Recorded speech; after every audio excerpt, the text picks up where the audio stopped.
Howdy, and welcome back to You've Got People Problems, the podcast where we tackle the leadership challenges that no one wants to talk about, but every business faces. I'm your host, Melissa Ortiz with Activate Human Capital Group, and this is episode 33. Today, we're talking about what it takes to help both employees and young people thrive in school and beyond. Really, this conversation centers around executive function, a term that was new to me, and my guests are Sarah Seitz and Kate Mathalone from the Enrichery.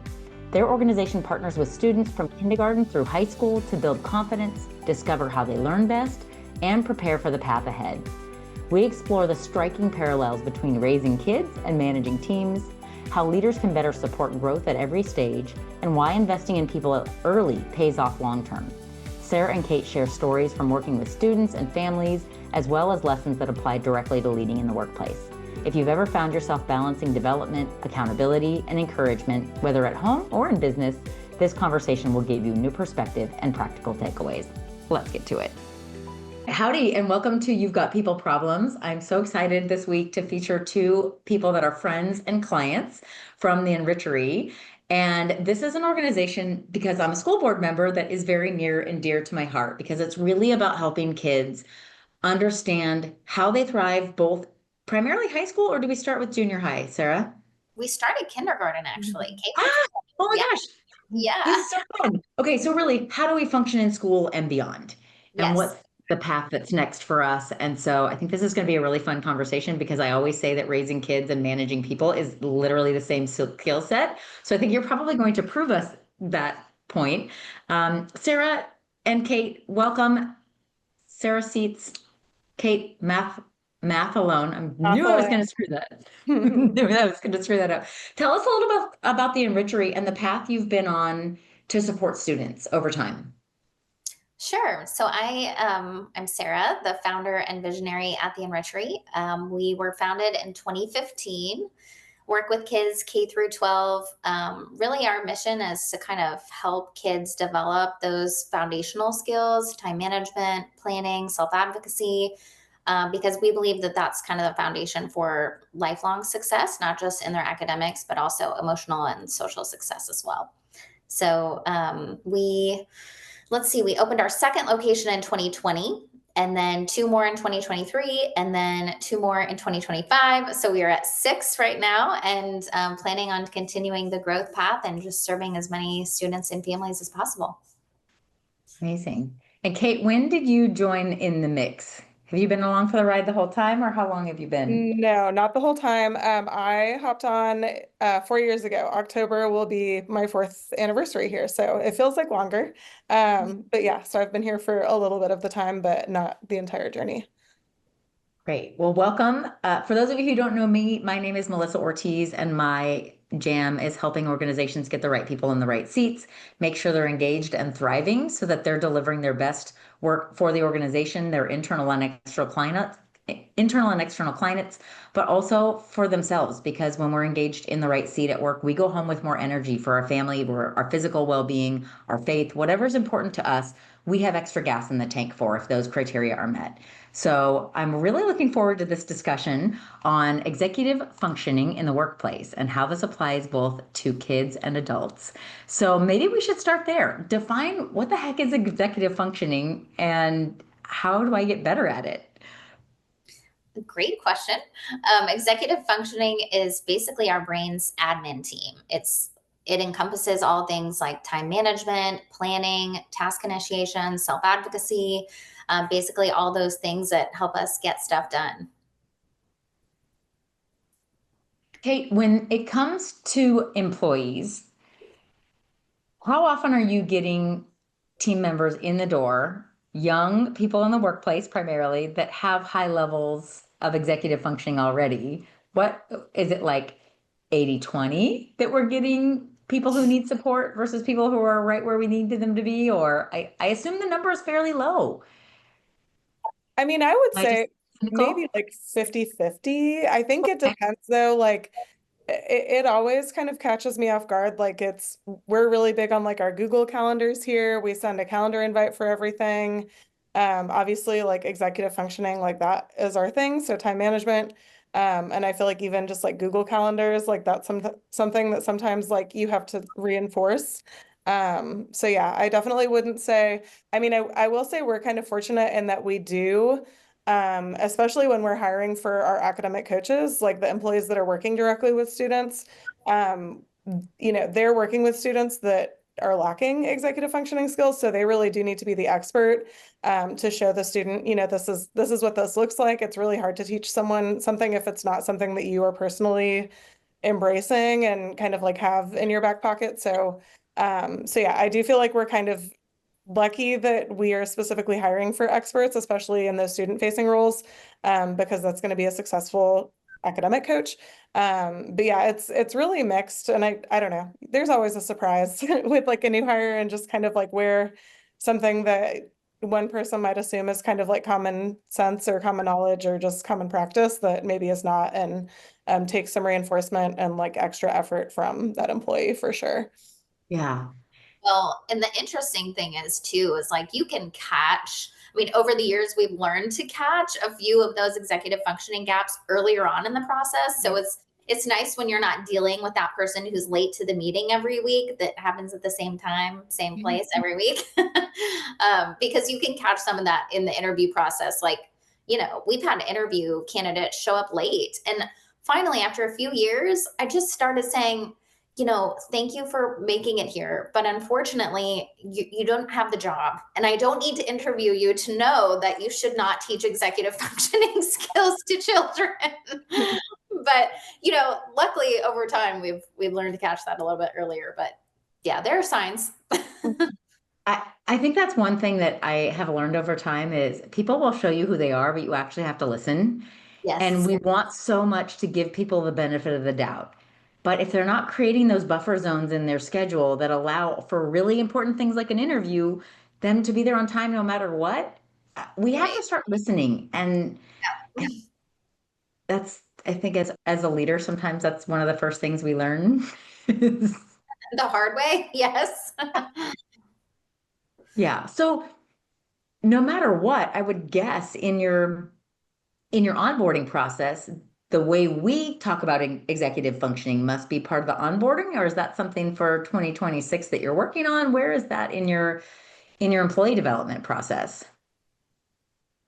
I mean, we started to like the interview process has definitely changed a lot since I've been working here. I feel like when I started, we didn't send anything in advance. Like we would just ask the person to show up and there was a time and a place. We would kind of put them on the spot with teaching a mock lesson, like for better or for worse. Like there were some interesting ones when people were put on the spot for like teaching a mock lesson as if they were teaching a student. But now we send them a lot of questions ahead of time so that they're able to prepare. And we also, because executive functioning is so important to what we do here, we have like a series of YouTube videos that we will link on the interview invitation, and we'll be like, okay, like we're going to be asking you questions about executive functioning. Like if you've never, most people know what it is, but they just don't know it has like a name. So yeah, so it's like, if you don't know what this is, here's the link. And so that's always, kind of step one in the interview. We know if they've watched the videos or not, or like at least like Googled what executive functioning is. So we try to include it like from the interview, just so that when they get to the onboarding, assuming that they're hired, they're already pretty familiar with like what they're going to be doing in the onboarding and training, as it pertains to executive functioning. So before we even meet them, we want to make sure that they know what that is and what it looks like when you're working with students. It feels like adulting 101. Mhm. And so even if That's they what we don't get call the job, they're like, oh, it. yeah, I can do this. Yeah. One allows us to see too, like, how do they prepare? Some people come in with like fully typed notes, and you can tell like this person knows how to prepare for something. And then Yeah. other people are like, oh, it's all up here. And that always makes me a little nervous. Jealous. It makes me jealous. The people that just keep writing So it's like when you go to order something in a restaurant and the waiter doesn't write it down, I'm always like, I'm probably not going to get exactly what I wanted. Oh, that's amazing. And it also sets the tone for if this isn't content that you're interested in sharing with the world, it's probably not a great job for you. And I think that's one of the best things we can do in our interview process is sort people out that Yes. don't want the job as it is. Um, Exactly. Yeah. Interesting. There's so much to unpack here. Okay. So talk to me about in the workplace. What is the one skill in the executive functioning tool belt that is hardest to come by? Is there one or two that stand out that seem to trip people up? Because I mean, I was thinking about Kate, you talking about especially people who are closest to our students. Mhm. But I feel like if this is what we're about, we have to model this from the top down to reinforce it that this is the way we work. What one is the hardest, do you think? I wouldn't necessarily say there's like one that is the hardest. I would say there's some that are more obvious than others. And Okay. then maybe like ones that I think people kind of will sell themselves out more quickly if they're maybe not as strong in that specific like executive function. Like I would say planning and prioritization and time management, like those kinds of things, especially in our office, if you're not strong in those, like you're gonna have a rough time in your first 2, 3 weeks and people are probably gonna notice. Whereas I feel like something like emotional control, like that might not necessarily be something that is like the hardest or the most important. But at the same time, if you are someone that struggles with emotional control and we catch you on a bad day, then that is going to derail your entire week and also, maybe affect some of your work relationships. So yeah, I wouldn't necessarily say there's like one that is like I don't know, one that stands out. And that's what is really interesting about since I've been working here and just kind of learning about executive functioning is that every single person like we have an assessment and we have all of our students take it. So we have all of our employees take it too, just so they understand. And not every employee will have 3 executive functions that they're kind of the strongest at and 3 that they're the weakest at. So it's not really like a one size fits all thing, like either, which is also interesting. Yeah, I definitely agree with that. I think another thing that we see, especially in like our younger employees, like the ones who are, maybe fresh out of college, self advocacy is very difficult for them. And so that unfortunately can be the type of situation where it's like, you think things are fine until they're not. And then you're like, ooh, things have been bad for a while. And somehow you've like slipped under the radar because you haven't wanted to kind of, speak Rock up the about boat. what's going on. Yeah.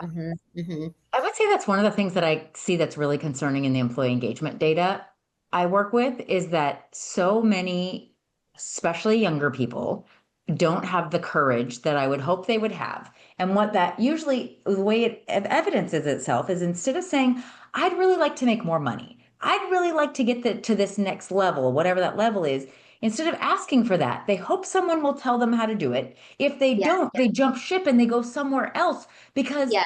you start quietly applying online like a little cat with it, the meme with the cat on the keyboard typing frantically. And it's like, but if you had just asked your manager, like, hey, what does this look like? We could have helped you get there and you wouldn't have to go through this entire process. Do you see that? Oh, all the time. Mm. Yes, all the time. And it is unfortunate because it's such a missed opportunity for both parties, right? The employer and the employee. We could have maybe made things work or, worked around certain issues that you were having, but we didn't even know they existed. And so poof, that's just, it's gone. And it's usually too late. Once in a while, I'll see someone come in to give their resignation, and a manager or a leader say, "Wait, I had 2 other things in mind I wanted you to try, and I just hadn't gotten a chance." And once in a while, they'll say, "Oh, tell me more about that," and we'll be able to save them. But then, as leaders, we're always kind of nervous that it's just a matter of time until that person leaves because they've already been looking and updating their resumes. And Right, right. so tell me a little bit more about this assessment. Is it something that's open to the public? Is it something we all could and should take maybe? Is it something that you've developed? Tell us about this. Yeah, we developed the assessment over time. Okay.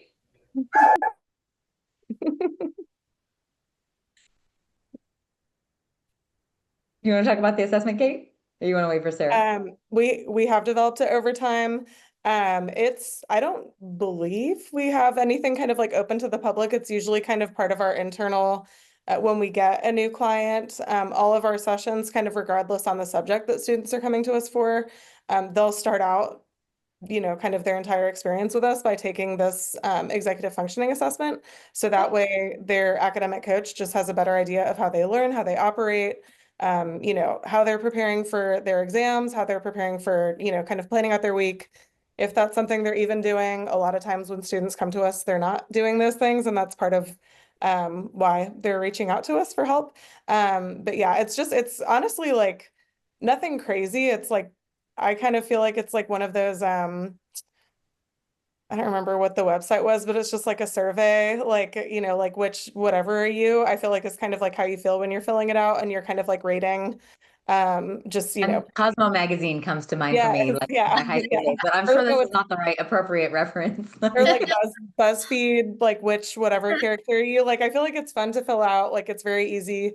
For our younger students, like the coach might just read the questions to them, or maybe kind of like ask them questions that are similar to get an idea of Yeah. how the student would respond to it. But yeah, it's just kind of an internal thing that we have, that we use with all of our students in their first session, just so that their coaches have a better idea of just kind of how they operate and what they need to work on, what their strengths and weaknesses are. But we call them grows and glows. So yeah. Grows and glows. So grows Yes. are areas I have for growth. Glows are ones I'm knocking it Yes. out of the park already and we should capitalize on. Am I getting Yes. that right? I like Yes. those. That's cute. Sarah, what are we missing in this conversation as we think about this assessment, as we think about both students and employees? This is something I think we're always working on, right? I always think I can squeeze one more task out of my day and one more, like, how can I work in the margins? I have this secret, like, I love when meetings cancel at the last minute because it frees up this hour or half hour of unexpected work time. But what tips do you think are appropriate for all of us at different levels that might be beneficial that you're teaching to students? I think this kind of goes back to what Kate was saying with the assessment. Know thyself, and Melissa, I know you and I have similar PI profiles, and I feel that same thing where I'm like, yay, more time to cram in more stuff. And like, but I think also the interesting thing is sometimes that PI profile can be kind of a tip off. Like if you have somebody who's high driving but low patience, they might be great about starting stuff, but they're not necessarily going to be your follow through kind of people. Or if you've got somebody who's like super high on the formality, but they're not big extroverts, like they might be the ones who don't self advocate. So really understanding yourself and knowing like, okay, I know I'm not good at follow through, so I need to make sure I have systems in place to help me with that thing that I'm not so great at. So like if you've got a problem with focus and attention, for example, like having one of those internet blocker things where it's like it doesn't allow you to get on Facebook if that's like the place you go when you're avoiding a task. So just understanding that about yourself and then kind of putting those things in place to basically like make your own environment better, so that you can make sure that you're doing what you need to do. I mean, and that's the other thing with executive dysfunction. Like, it's not like people don't know what they should be doing. It's that they're not doing it. So like, we all know we need to get to a place on time. But like, if you have a problem with time management, it's 20 minutes later and you're like, oh, shoot, I should have left 20 minutes ago. Well, you Now that 20 minutes is gone. Yeah, exactly. Yes.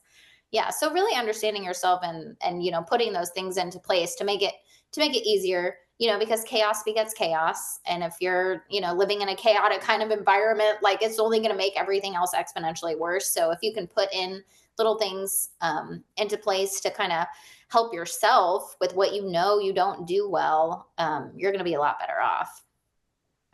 That makes me think about all the guardrails I have placed in my life because I don't think I was probably 25 before I really started to accept me for who I was and stop shitting on myself and trying to be like all these other people who I admired.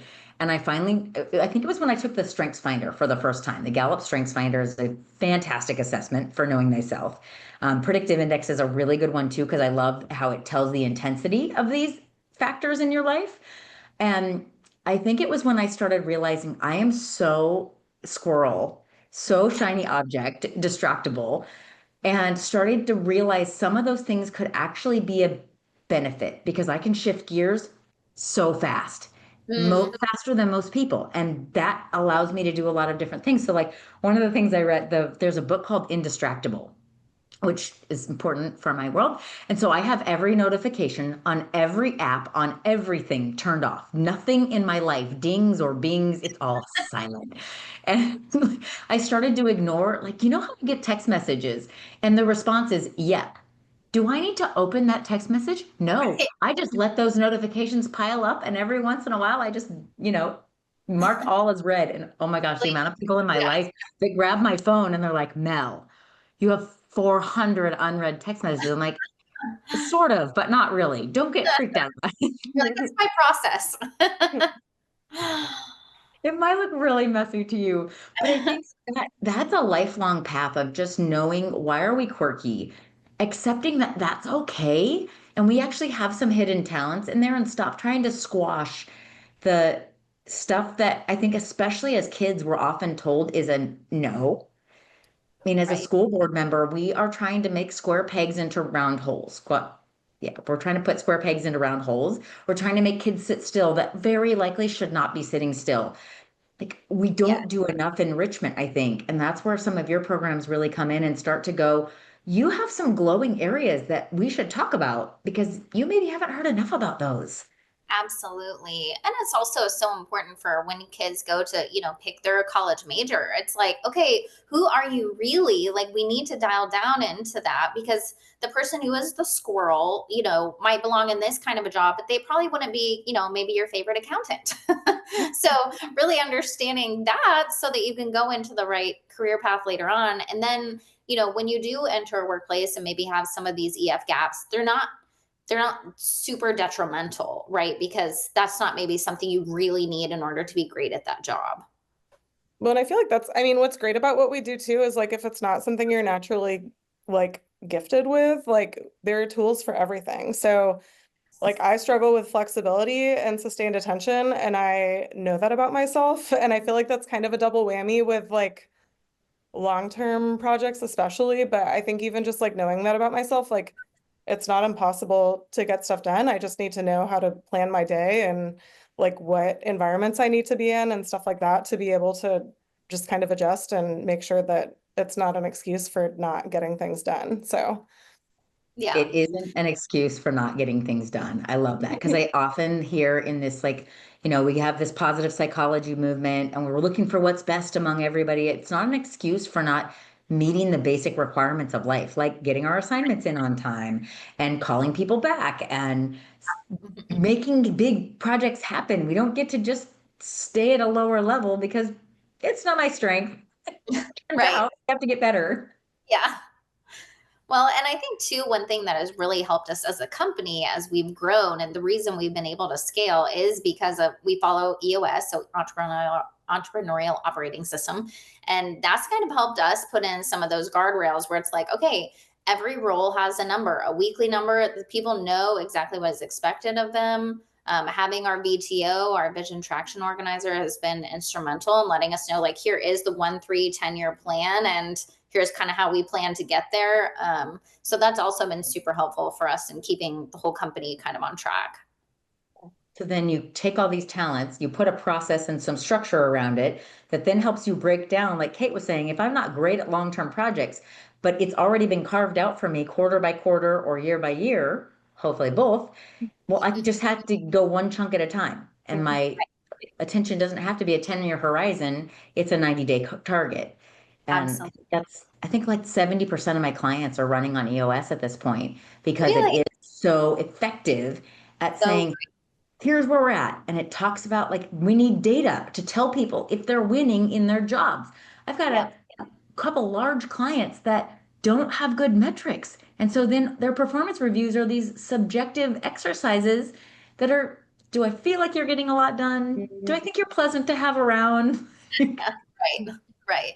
Yeah. That kind of operating that way makes things too fuzzy, too blurry. Yeah.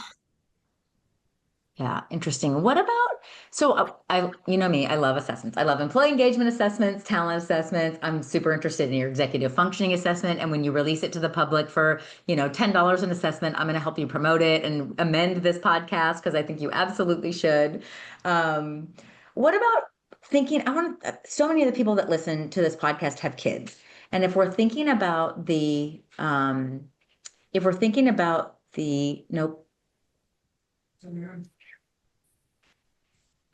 sorry, unexpected child in my office. If we're thinking about the aptitudes they have and the potential roles that they might pursue, jobs, careers, and degrees, are there any good assessments for that? I mean, as a school board member, I feel like so many of the jobs they might pursue don't even exist yet. And what is there anything out there that they should be taking that are good assessments on the market? Because I haven't seen any in a while. We're big believers in the Berkman assessment. Kate, if you want to speak to that a little bit more. Love the Berkman. Tell us more. Yeah, so we use the Berkman, and we have a consultant that we work with, and it's not necessarily for, I wouldn't say it's like for every student that we have coming in. We do have a lot of like super motivated, focused students who know exactly, like they've known their whole lives, like what their major is going to be. So we wouldn't necessarily say like you need to take the Berkman.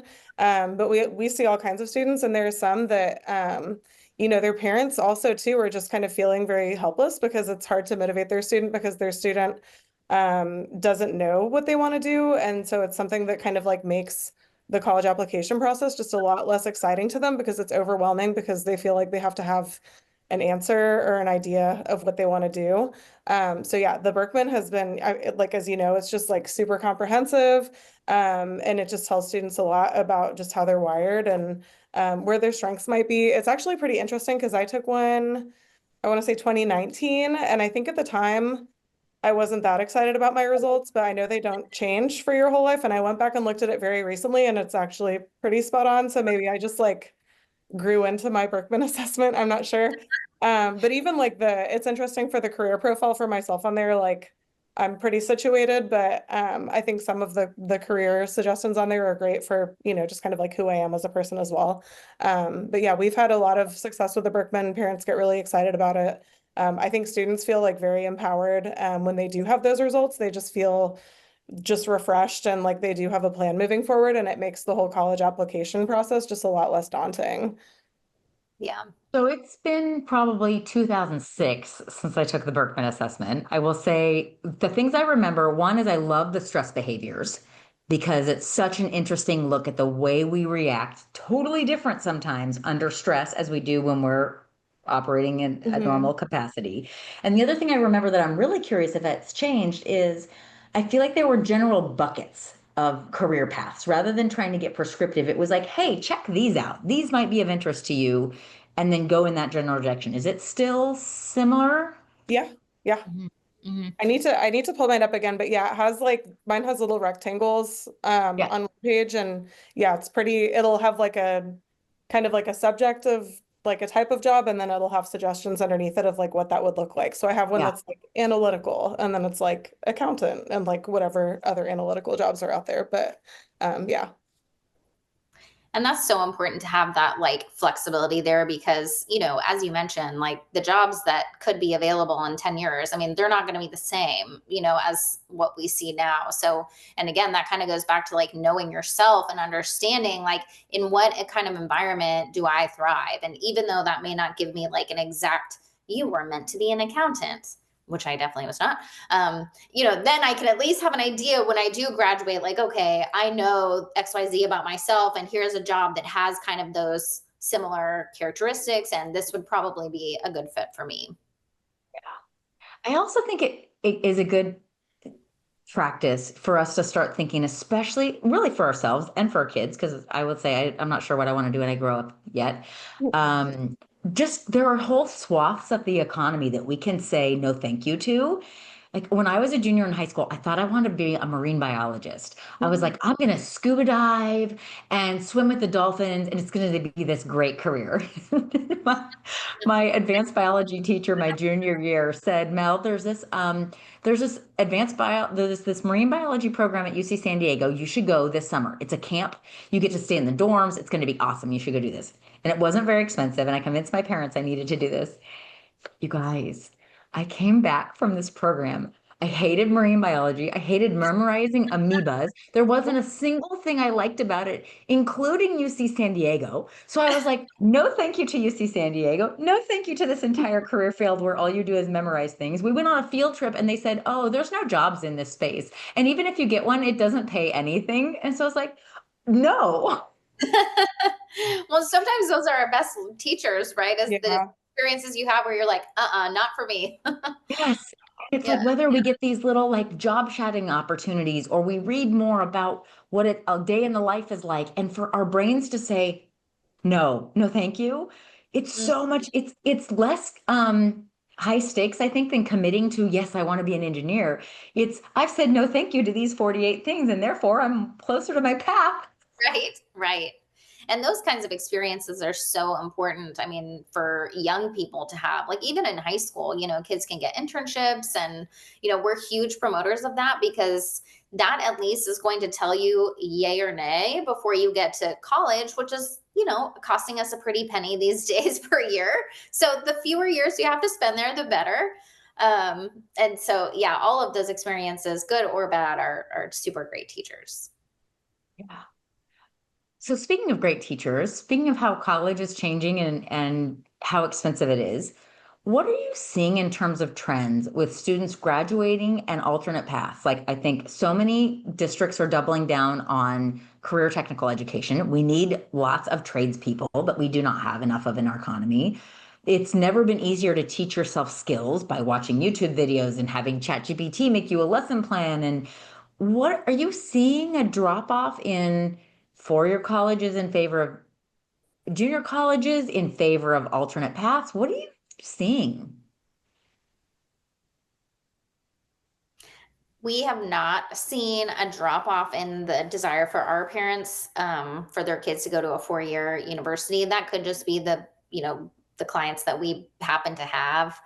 So we haven't seen that, but I think in general the move is going to be really like teaching kids critical thinking skills. I mean, with ChatGPT, like the answers are all there. No more like of that memorization. Like it's just not as necessary anymore. And having those critical thinking skills and honestly, those executive functioning skills are what's really going to kind of get people ahead in the workplace, no matter what industry they happen to go into Mm. later on.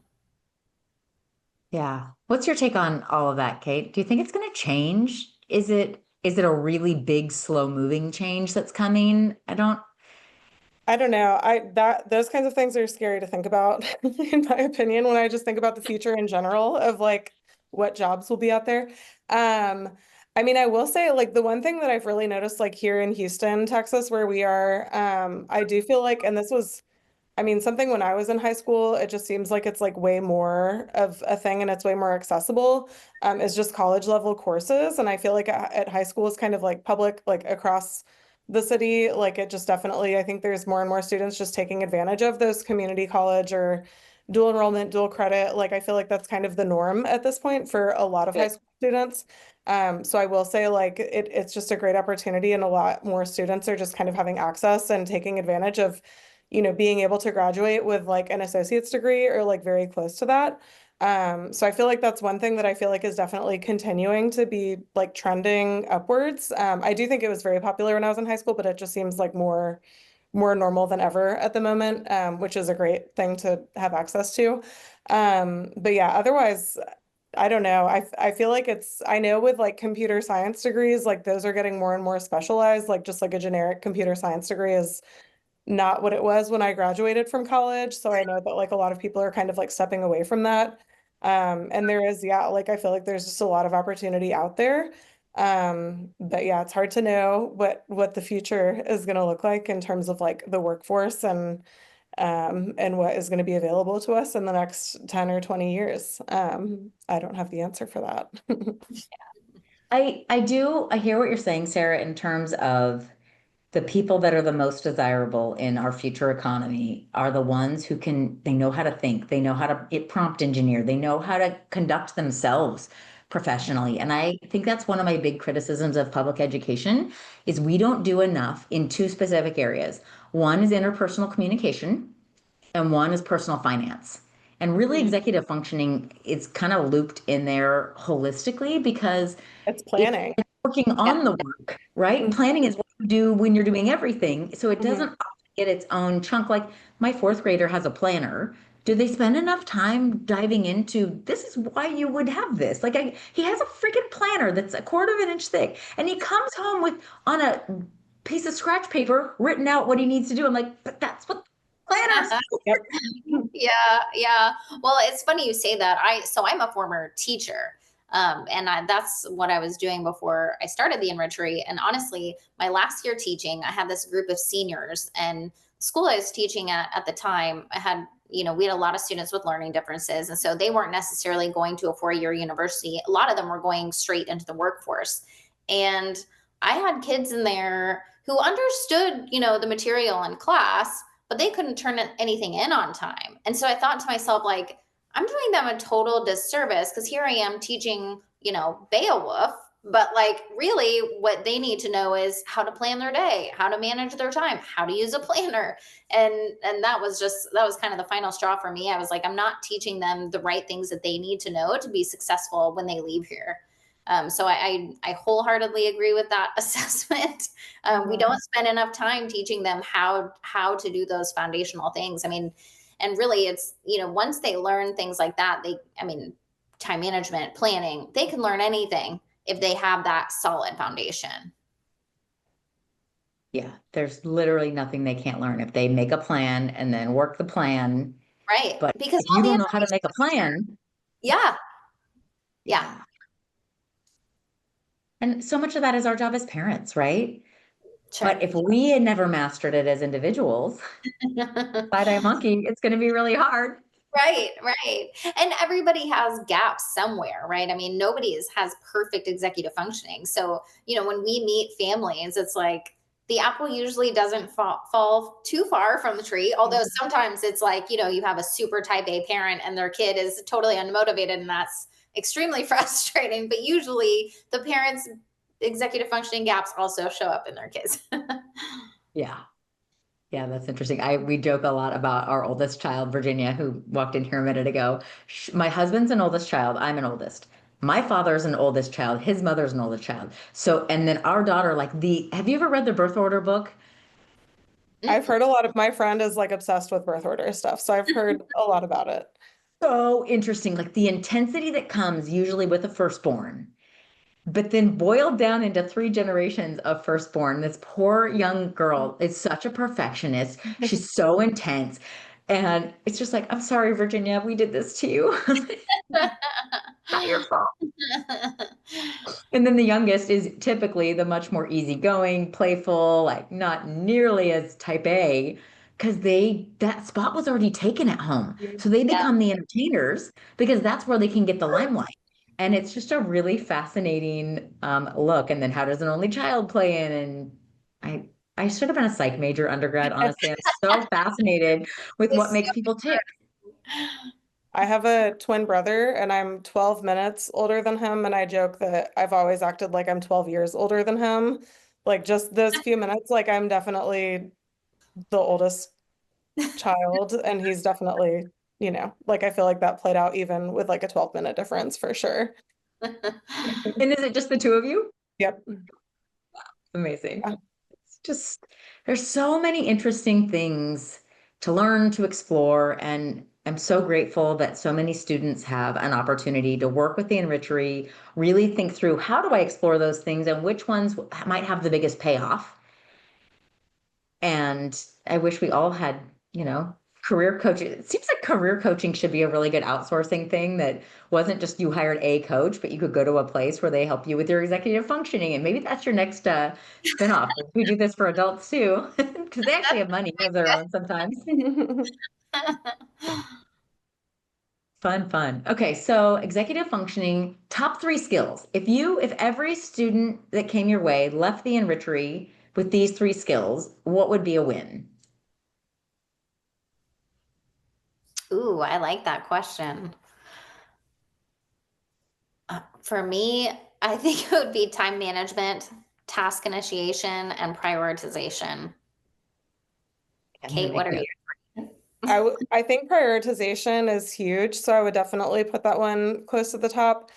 I think flexibility is like a really big one, just being able to go from one task or activity to the next. And I think that's something that especially a lot of the students we see are so overscheduled that like there's not enough time in the day for them to kind of get into a place where they're like able to be flexible, I feel like.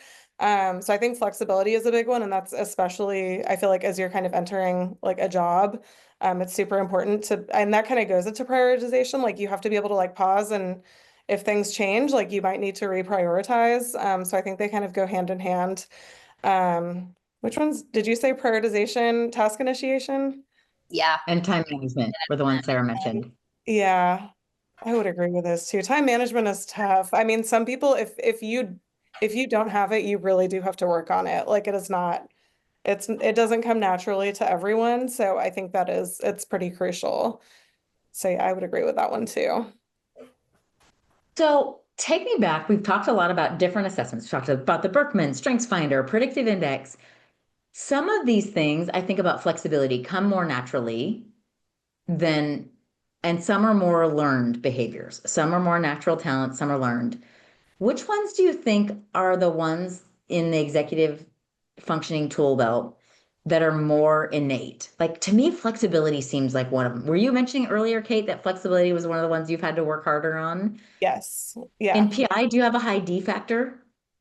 I'm like kind of right down the middle. I feel like Midline? I feel like I go on either side. I'd have to look again, but Yeah. I So, feel like so I'm are like there any? just to the, I feel like I'm just on one side towards driving, but like only, Okay.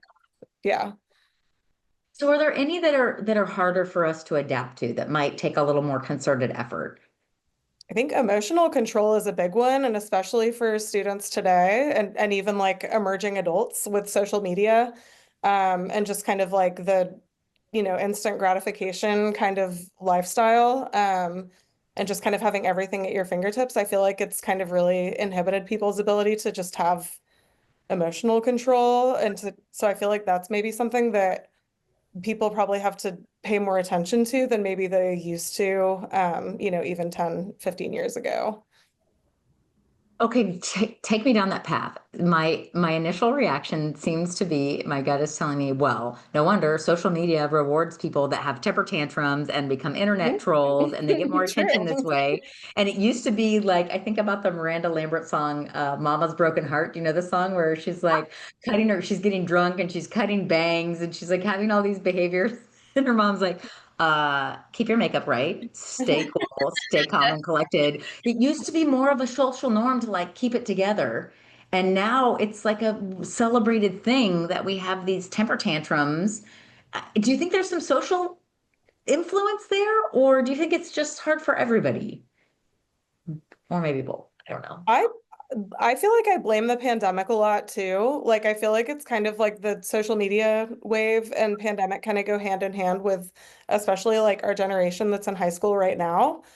Just because I feel like when, they were having to do online school at like a very, I feel like all of our kids, like they've been in school, like every year is important before you're, 18 or even after that. But yeah, I think that kind of also has a lot to do with it, is just that, nobody was socializing normally for a few years, when that was going on as well. But yeah, I think that's definitely related. I don't know if I answered your question. Yeah, I'd agree with that. I think Yeah. that emotional control, I mean, executive functioning gaps show up not just, at school or in the workplace, but also on the playground, right? And when our social, selves. And I definitely think that having, those kinds of like outbursts to be celebrated and, it certainly doesn't set a good example, right, for Or young even people. like swept under the rug. Like I feel like it's something where I feel like it kind of stems from people not necessarily being aware of the fact that they kind of have control over their emotions. So yeah, it's important. I can't help but wonder too, so many of our interactions growing up, I think we're all similar ages, were all synchronous, right? They were on the playground, they were in the classroom, and we were interacting in real time. So when we got in a fight with a friend, we had to fix that. But so many Right. of kids' interactions now are asynchronous. They're posting online and then they go back to see if anyone's commented or liked. They send a text to a friend and it's not necessarily immediately that they get a response. And so they have this chance to kind of mask or think through. And rather than having to interact in real time, and in the workplace, most of our I mean, emails, certainly in phone calls, we have a chance to return, but a lot of our interactions are more demanding in terms of real time interactions. So maybe that's influencing the challenges. I don't know. Certainly. Yeah. Just a lot more parasocial relationships these days. It's just everything, if it's existing on Instagram, like just confusing that with reality, or like where is the line? Like, I don't know. I think that's part of it.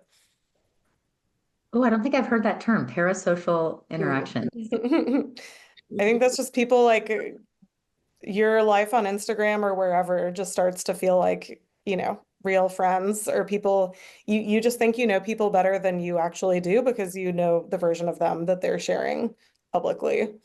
Mhm. This is why I give myself an hour of social media a month. This is like my That's total smart. intake because it's just too much. Yeah. It is. Yes. Like, oh, I have other things I want to do. I'm going to sit and read this really interesting book or That's smart. And there are those guardrails, Melissa. yes, many guardrails in Melissa's life. Awesome. Okay, so we talked about employees a little bit. We've talked about students. Do you do any support in terms of parents learning these skills that then can help reflect them at home? Or is it they're learning through their students? Because the best way to learn is to teach. How does that interplay come in? I think about training pets, right? If we send them back home to owners who are not well trained, guess where the behaviors go? Pff, and maybe Right. that's too harsh a comparison, but what's your thought on that?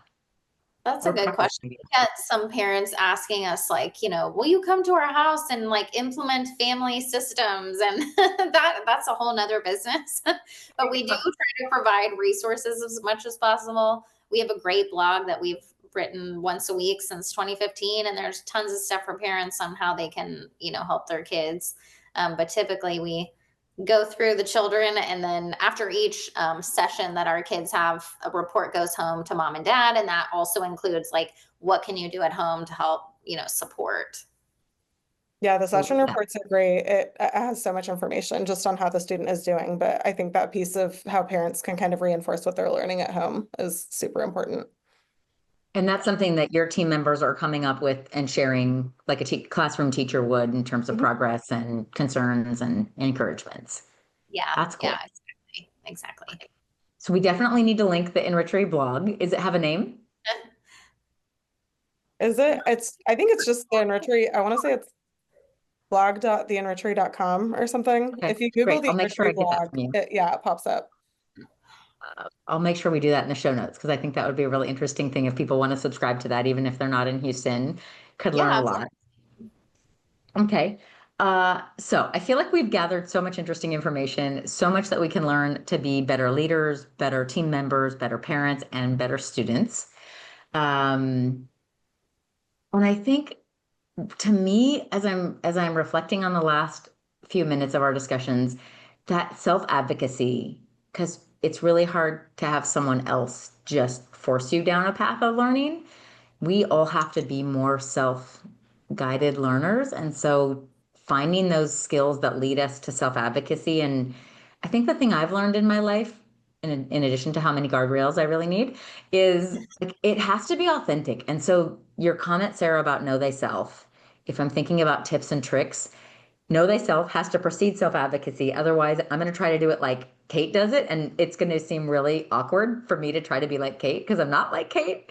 I have to find a way to be me, and that looks really awkward to other people. But if it feels right to you and you can self-advocate, that seems like two that really come hand in hand in this conversation that underlie every other piece of our life. Yeah, I mean, it's so important. And I think back on like kind of a more recent experience that we had in our workplace. We just had a wonderful person who was hired on to be an assistant, and the job got overwhelming, and I knew a little bit about, oh, she's really busy, but I never knew the extent of how overwhelmed she truly was. And by the time I found out, it was through a text message resignation. And, that kind of thing, it could have been avoided. I'm a reasonable person. Had I known, we could have made some changes. And, it's hard though, because it does, you mentioned this earlier, it takes courage. So it's not just the executive functioning gap, but it's also that little tiny bit of, courage and grit and, belief that it's not, about me, it's other things need to change. And, how can we work together? And those interpersonal skills certainly play a part in that.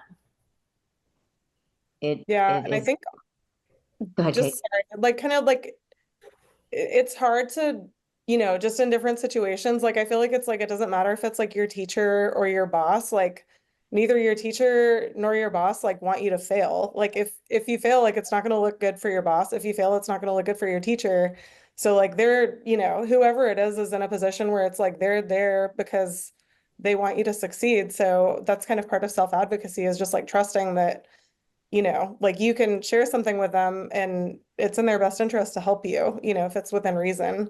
If you're trying to self-advocate for getting 3 days in a row off of work every week, maybe not, because that's not gonna There are it's boundaries. not gonna help you do a good job at your job. Like, but like, yeah, I mean, I feel like that's kind of part of it is, regardless of who it is that you are having to have a conversation with, just kind of understanding that it's probably in their best interest for you to succeed. So if you go with that mindset, it makes it a little bit easier to have that conversation. Okay, so this makes me think, is there an executive functioning skill around like whether it's vulnerability or trust or just having our blinders off and realizing it's not all about us when we're making an ask for more resources, for more support, to get more questions answered, or just anything self-advocacy related, realizing, like you were saying, Kate, like my boss doesn't want me to fail. They've already hired me, picked me, onboarded me, trained me. They put a lot of energy into me. They don't, it's not in their best interest. And so, whether it's my boss, my teacher, nobody's waiting for you in the wings to be a failure. And that willingness to be vulnerable and say, I think there's something I'm missing, or I need another monitor, or I'm really sorry, but my kid's schedule changed and I actually need to be off by 4 because I lost my spouse 2 years. Like my boss might not know anything about this, but I'm putting this standard on myself that I have to do exactly what everyone else does. Is there anything, is there a set of tools that helps me get better at that? Or is it all just learned experience and courage and grit and Yeah, I mean, I think that just comes with that self-awareness and courage, Yeah. I mean, I yeah, think it kind of ties into the emotional control, maybe, like just because that is like if you have that emotional control, you're maybe able to like separate the emotions from the conversation and like make it a more rational kind of conversation that, like where it doesn't have to be as overwhelming as it feels to like have that conversation with that person. And kind of getting to the bottom of like maybe why it feels overwhelming to have that conversation. Um, but yeah, I think even like planning, like if you're good at planning, like you could send a message to schedule a time to chat and then like something like that. But I think yeah, they all kind of tie lean on your together. glows. Yeah.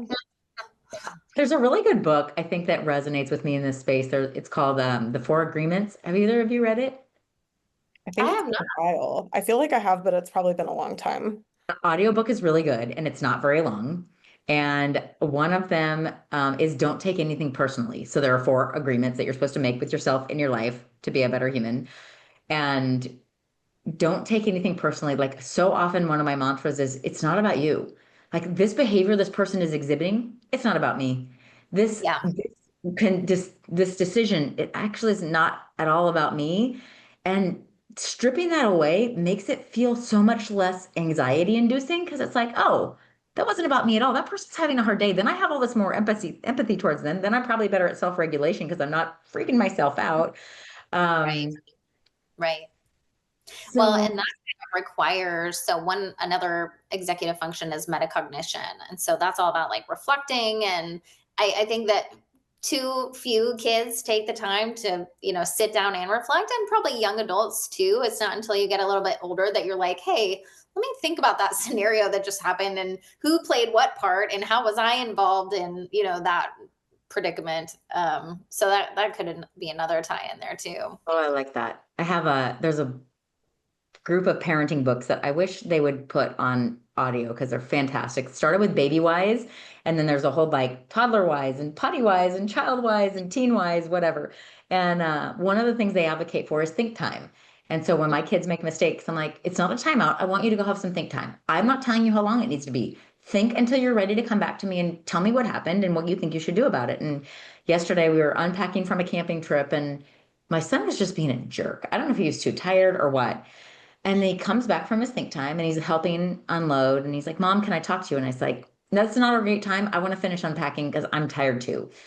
And so then he goes back to work. And a few minutes later, he comes to me and he puts his hands out like he wants to hold my hands. He's 9. And I'm like, okay, this kid really wants to talk right now. Okay, we're doing this now. And he holds my hand. He's like, Mom, that was really disrespectful the way that I was acting. Because our number one family value is respect. So that was really not cool. I said, you're right. It was really not cool. Thanks for acknowledging that. And we went back to work and had a great evening. And so that reflection time is not something any of us do enough of, I think. Yes. Yes. Well, and it's wonderful that, he's acknowledging that at such a young age, because I feel like some of our, employees in their 20s can't even, get to that point where they're like, okay, let's talk about what happened. Even just confronting that kind of issue is a win in my book. So kudos to him. Kudos to him. It doesn't always work that way. Once in a while, you have a win. So, okay. So I'm going to go back through some of the notes I took during the session because I think this is a great discussion for both professionals and parents and individuals to get better. So, okay, starting with know thyself and really double down on our self-advocacy, especially for women, because we are notorious for not doing a great job at that. Yeah. Then really thinking about how do we find more emotional control, in terms of resources. I'm absolutely going to go subscribe to your blog because I didn't know about it. And I think people should definitely pick up the book or listen to the audio of 4 Agreements. And then just think, like, I'm going to do some more reading on the executive functioning because it's a term I haven't spent a lot of time thinking about, both for myself, my employees, my kids. I think maybe one of our quarterly team building exercises is going to be doing some research and presenting to each other on one that like we struggle with and we're trying to put better guardrails around, because I think that could be a great exercise for our team. Oh, totally. So there's a lot, I feel like there's a lot of podcasts about executive functioning kind of out there too that are great. And like even in relation to ADHD, like there's obviously like a big connection with people that have ADHD and just executive dysfunction. So there's a lot of resources there. And then as we were talking about just like the social media and technology piece, we recently as a company had a book club. The Anxious Generation, that I just blanked on the title, but they kind of talk about how all of that ties into just executive functioning issues, like as kids grow up and become adults. So I feel like all of those are like, even as you're kind of learning about executive functioning, it's just, there's a lot out there that is like very interesting and also timely. I told my daughter until she reads or listens to the audio of Anxious Generation, she does not get to ask me for a phone. She's 11 and a half. She's already started down the path. I'm like, absolutely. As soon as you finish this book, we can talk about it. You're totally capable of understanding the concepts. And then we see if you still think it's a really responsible idea or not. Yeah. Flip phone. Maybe that's a compromise. But that's great. It's crazy. Really well written. I listened to the audiobook on Spotify, which is like, it's like super, like I was like driving and I feel like I finished it in less than a week just because I couldn't, like, it was just so enthralling. But yeah, it's a great read. Yeah. It was one of the reasons I started taking some of the guardrails off my kids, because it was like, you need more freedoms. You need more time on your bike. You need more time outside. And I need to be less fearful because you have to figure this stuff out. And that's a really good outcome for me of listening to the Anxious Generation. So yeah, great resource there. Mm-hmm. Okay, so we're coming to the end of our time. Sarah, Kate, thank you for joining me. This has been a great discussion. I'm so excited about the work that you do at the Enrichery. As always, you've been great PI clients. I think you've done a great job introducing the setting people up for success by finding people who are the right fit for the role from an aptitude perspective. I feel like we could have spent 3 hours probably on this topic that we abbreviated. But if you'd like to learn more about the Enrichery, if someone's listening and they want to learn more about what you do, what's the best way to get a hold of you? Is it your website, LinkedIn? What do you think? Yeah, hop on over to our website, theenrichery.com, and you'll see all of our contact information and everything in there. And that's the best way to reach us. Hey, well, thank you for making time, and I look forward to catching up again soon. Thank you Thanks, so y'all. much. Thanks for listening to You've Got People Problems. Talk to y'all soon. Well, that's a wrap on this episode of You've Got People Problems. If you got something out of the conversation, make sure to subscribe, leave us a review, and share it with the other leaders in your network, because let's face it, we all have people problems. You can watch full episodes on YouTube or listen on your favorite podcast app. But either way, thanks for listening, and we'll see you next time.